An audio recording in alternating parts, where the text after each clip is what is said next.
আসসালামু আলাইকুম। আশা করি সবাই ভালো আছেন। আমন্ত্রণ জানাচ্ছি নতুন আরও একটি রেসিপি দেখার জন্য। আজকে আমি কাঁচা বড়ইয়ের আমতা তৈরি করে দেখাবো। আশা করছি আপনাদের কাছে অনেক বেশি ভালো লাগবে। বড়ই দিয়ে যে এত মজার আমতা তৈরি করা যায়, এটা আপনারা না বানিয়ে খেলে বুঝতে পারবেন না যে এটা কতটা মজার। তো কাঁচা বড়ইয়ের আমতা তৈরি করার জন্য আমি এখানে বেশ অনেকটাই বড়ই নিয়েছি। আর বড়িগুলো ধুয়ে তারপরে বোটার অংশটা ফেলে দিয়েছি। আর এর মধ্যে হচ্ছে লবণ, হলুদ আর শুকনো মরিচের গুঁড়া দিয়ে দিচ্ছি। আর এর মধ্যে আমি দিয়ে দিব 1 কাপ পানি। এখানে খুব বেশি পানি লাগবে না, বড়িটা কাঁচা, সেজন্য খুব তাড়াতাড়ি সিদ্ধ হয়ে যাবে। তো আমি এবার চুলায় বসিয়ে এটাকে সিদ্ধ করে নিব। চুলায় বসিয়ে দিয়েছি, এবার একটু নাড়াচাড়া করে দিব।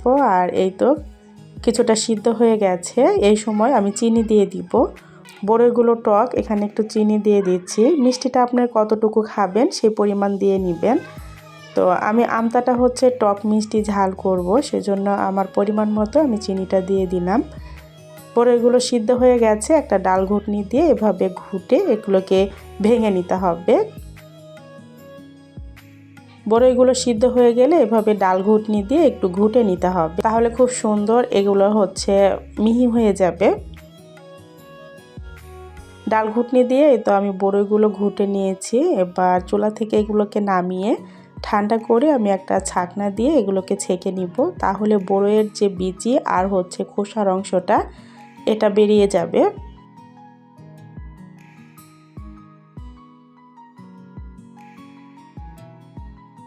সিদ্ধ করা বড়ইগুলো আমি কিছুটা ঠান্ডা করে এই তো একটা ঝাঁকা নিয়েছি। প্লাস্টিকের এরকম ঝাঁকার মধ্যে নিয়ে একটা চামচের সাহায্যে এভাবে ঘষে ঘষে এগুলোকে চেলে নিব। এই তো দেখতে পাচ্ছেন, ঠিক এইভাবে চেলে নিতে হবে। তো আমি এভাবে সবগুলো বড়ই চেলে নিব।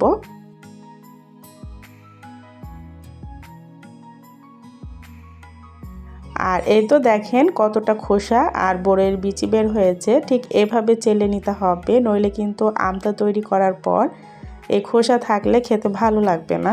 সব বড়িগুলো চেলে নিয়েছি, এই তো দেখতেই পাচ্ছেন ঠিক এইরকম হয়েছে।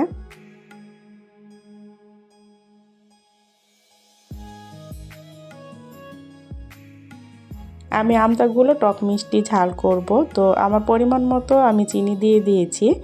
তো বড়িগুলো অনেকটাই টক, আমি এগুলোকে এখন রোদে শুকিয়ে নিব। এই ধরনের আমি একটা ট্রে নিয়েছি, এর মধ্যে সরিষার তেল মেখে নিব।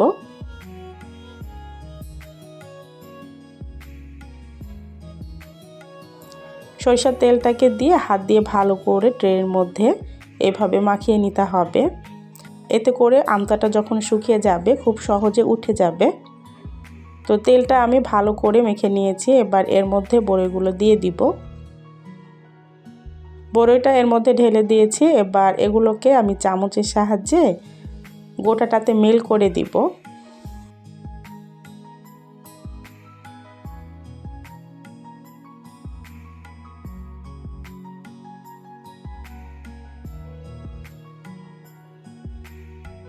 চামচের সাহায্যে আমি গোটা মেল করে দিয়েছি, এবার এগুলোকে রোদে শুকিয়ে নিব। কাঁচা বড়ই দিয়ে যে এত মজার আমতা তৈরি করা যায়, এটা না বানিয়ে খেলে আপনারা বুঝতেই পারবেন না যে এটার স্বাদ কতটা মজার। তো এটাকে আমি এখন রোদে দিয়ে দিব। আমতাগুলো শুকাতে আমার 3 দিন সময় লেগেছে। আর দেখতেই পাচ্ছেন কত সুন্দর আমতাগুলো শুকিয়ে গেছে।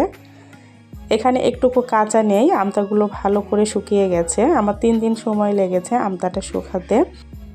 তো আমি আপনাদেরকে এটাকে উঠিয়ে দেখাচ্ছি। আমি চাকু দিয়ে প্রথমে ছোট ছোট করে পিচ করে নিব, এরপর এগুলোকে উঠিয়ে নিব।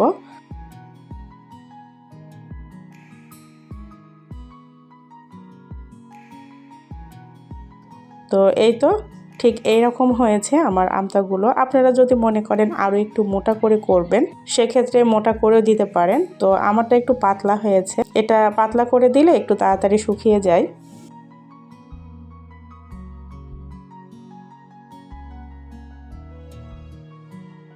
আর এই তো নিচের দিকটা এরকম হয়েছে। আমতাগুলো খেতে এত মজা হয়েছিল।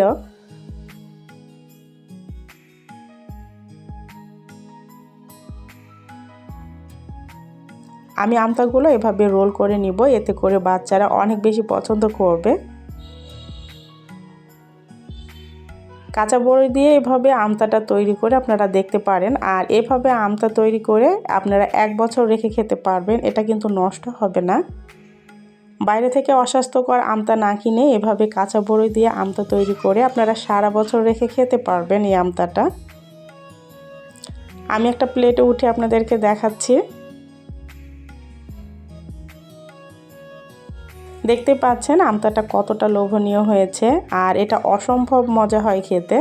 একবার হলেও এভাবে কাঁচা বড়ি দিয়ে আমতাটা তৈরি করে আপনারা দেখতে পারেন। আশা করছি আজকের এই কাঁচা বড়ইয়ের আমতার রেসিপিটা আপনাদের কাছে ভালো লেগেছে।